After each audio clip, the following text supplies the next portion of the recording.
अस्सलाम वालेकुम वरहमतुल्लाहि वबरकातुहू। खुदा जिसकी हिफाजत की ठान लेता है, खुदा जिसकी हिफाजत की ठान लेता है, मकड़ी के जालों की चादर तान देता है।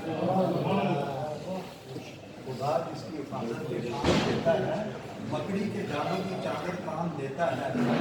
अगर वो जिंदगी लिख दे, अगर वो जिंदगी लिख दे तो दरिया भी रास्ता दे देता है।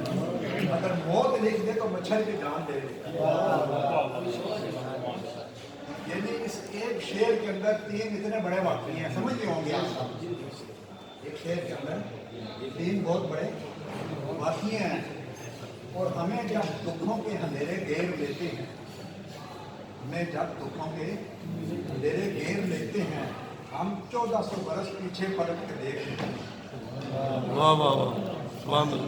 1400 बरस पीछे पलट के देख लेते हैं और यार इश्क में अपना मकाम पैदा कर, नया जमाना नए सुबह शाम पैदा कर। खुदा कर मिले शनास दे तुझको, खूब दादा खुद से कलाम पैदा कर। मेरा करीब अमीरी नहीं फकीरी है, खुदी ना बेच गरीबी में नाम पैदा कर। और फितरत को फिर के रूबरू कर, तस्खीर मकाम रंग भू कर। तारों की फजा है बेकरार, तू ये मकाम आरज़ू कर। ताज सलाम करूँ कर, शरीक के ज़िब्रा ला यक ज़नू कर। और खिर्द की गुत्थियाँ सुलझा चुका मैं, मेरे मौला मुझे सहरे जरूर कर। और दिलों को मरकज़े महरों वफा कर, हनीफ़ किबरिया से आशना कर। जिन्हें बख्शी है नाना जबी तूने, उन्हें बाजू हैदर भी अता कर। और हर लहज़ा है मोमिन की नई शान नई आन, गुफ्तार में किरदार के अल्लाह है बुरहान। ये राज किसी को नहीं मालूम कि मोमिन कारी नजर आता है, हकीकत में है कुरान। बहारी हो बखारी हो कदूसी हो जबरूत, ये चार अनासिर हो तो बनता है मुसलमान। और कुदरत के मुकासिद का यहाँ इसके इरादे, दुनिया में भी इसका मैज़ान क़यामत में भी इसका। 10 मिनट अपनी हाजिरी लगाऊंगा, बुला तो नहीं क्योंकि वक्त कम है, लेकिन बड़ी तवज्जो के साथ आपने बात सुननी है, बड़ी तवज्जो के साथ, ठीक है ना।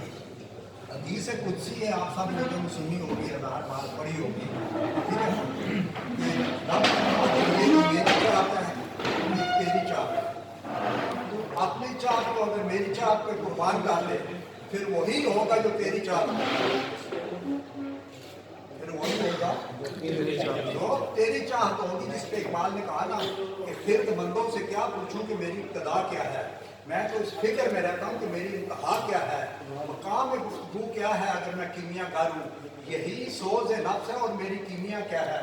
खुद ही को कर बुलंद इतना कि हर तकदीर से पहले खुदा खुद बंदे से पूछे, बता तेरी रज़ा क्या है। और हर मुश्किल और हयात का फर्क बनाऊँ मेरे हकूक़ पर करो पैदा समाज संभालने को फिर से दिखा वो सदाकत कि कायम दुनिया में तेरी इमामत। सबक पर सदाकत का, अदालत का, शुजाअत का। तुझसे काम लिया जाएगा दुनिया की इमामत का। तूने पूछ लिया इमामत की हकीकत मुझसे, अब मुझे मेरी तरह साहब इसरार कर दे। है तेरे ज़माने का इमाम भला को तुझे हाज़िर से बेजार कर दे। देख के एहसास है ज़ियान के बात कर दे। मौत की आईना में दिखा के तुझे रोके दोस्त, जीना तेरे लिए और भी दुश्वार। तो मैंने वो हदीस सुनाई है कि एक तेरी चाहत है, एक मेरी चाहत है। तू अगर अपनी चाहत को मेरी चाहत का निर्माण करेगा तो फिर वही होगा जो तेरी बात, समझ गया ना। अब बात चाहत की है, ठीक है ना। मैं कई बार एक मिसाल देता हूँ भगत साहब कि अगर आदमी सीखना चाहे, बड़ी तवज्जो के साथ सुनना, मैं कोई आलम मुकर्रम, ये आप लोगों की मोहब्बत है, आप लोगों की मोहब्बत मुझे वहाँ से खींच के ले आती है, वरना लोग यहाँ से वहाँ जाते हैं। वरना यहाँ से लोग भाग के कहाँ जाते हैं, दुबई जाते हैं। ये लुकी छुपी बात नहीं है, ठीक है ना। लेकिन मैं आप लोगों के लिए वहाँ से भाग के यहाँ आता हूँ,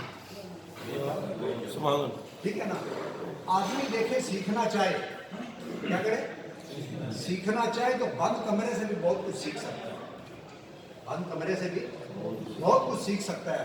अब मैं बताता जाऊंगा और बड़े बहुत से आप सुनना।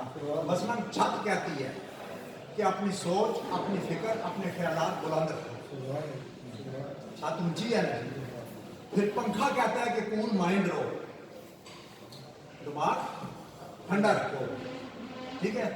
دیوار کے ساتھ لائٹ لگی ہوتی ہے، اور لائٹ کیا کہتی ہے کہ روشن خیال بنو اور دوسرے کے لیے روشنی پیدا کرو.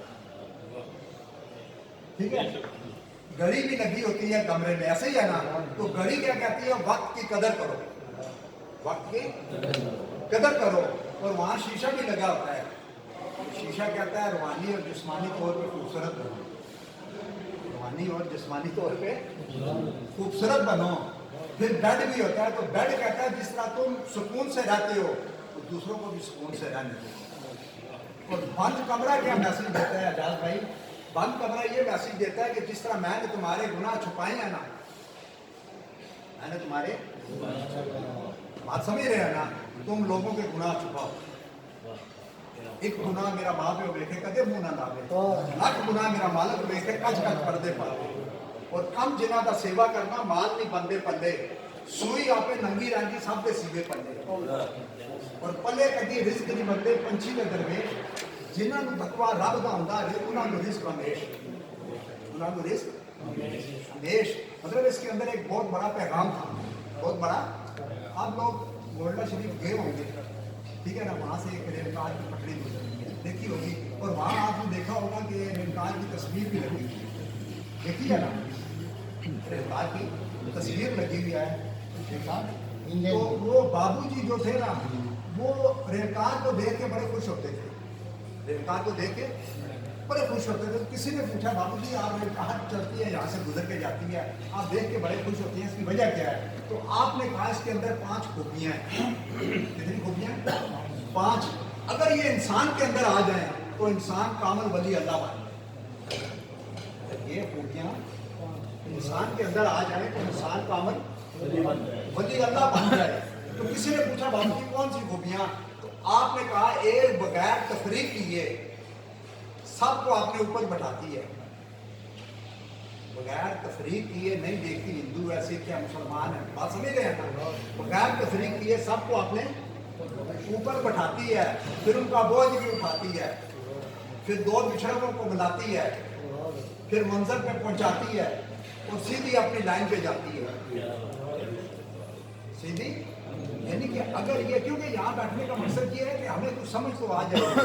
اگر ایک زندگی بدلنے کے لیے کئی بار میں کہتا ہوں ایک جملے ہی کافی ہے زندگی بدلنے کے لیے. ایک حکیم لقمان سے کسی نے پوچھا نا آپ نے ادب کہاں سے سیکھا؟ آپ نے کہا بے ادبوں سے. یعنی جو حرکتیں وہ کرتے ہیں میں وہ حرکتیں نہیں کرتا، جو حرکتیں وہ کرتے ہیں وہ حرکتیں میں نہیں کرتا. ٹھیک ہے نا. آپ دیکھیں میں کئی بار کہتا ہوں استاد کی مرضی کے خلاف چل کر، استاد کی مرضی کے خلاف چل کر انسان علم اور ہنر حاصل نہیں کر سکتا. وکیل کی مرضی کے خلاف چل کر کیس نہیں جیت سکتا. ڈاکٹر کی مرضی کے خلاف چل کر ٹھیک نہیں رہ سکتا. تو اسی طرح اللہ رسول کی مرضی کے خلاف چل کر دین اور دنیا میں کامیاب نہیں ہو سکتا. بے شک. کیونکہ کامیاب ہونے کے لیے کون سے راستے پہ چلنا ہوگا؟ کیونکہ رب نے فرمایا نا جو میرے معبود کی عادت ہے وہی میری عبادت ہے، دوسری کوئی عبادت نہیں ہے. یعنی جس طریقے سے حضور نبی کریم صلی اللہ علیہ وسلم بیٹھتے تھے نا، اس طریقے سے بیٹھنا بھی عبادت ہے. جس طریقے سے آپ ہنستے تھے اس طریقے سے ہنسنا بھی عبادت ہے. جس بات پر سرکار غصہ کرتے تھے اس بات پر غصہ کرنا بھی عبادت ہے. یعنی ہر وہ عمل